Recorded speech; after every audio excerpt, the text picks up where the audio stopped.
Personal na binisita ni Pampanga 1st District Representative Carmelo Lazatin Jr. ang ilang senior citizens sa kanyang nasasakupang distrito. Sa kanyang pagbabahay-bahay, personal na inihatid ni Representative Lazatin ang 2,000 pisong financial assistance, 5 kilong bigas at mga vitamin C supplements. Bukod dyan, makakatanggap din ng libreng medical check-up at laboratory tests ang mga bedridden senior citizens at may edad na 90 hanggang 99 years old. Ramdam ang kalinga at serbisyo para sa mga senior citizens ng San Fabian.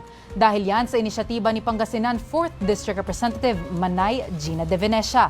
Mahigit 600 new senior citizens, edad 60 hanggang 63 years old, ang matagumpay na pamahagian ng tulong pinansyal mula sa programang AIX ng DSWD.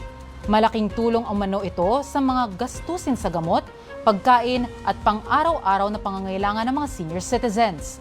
Sinisiguro naman ni De Venecia na patuloy ang kanyang pagtataguyod sa mga programang magbibigay aruga at importansya sa mga senior citizens ng PDP.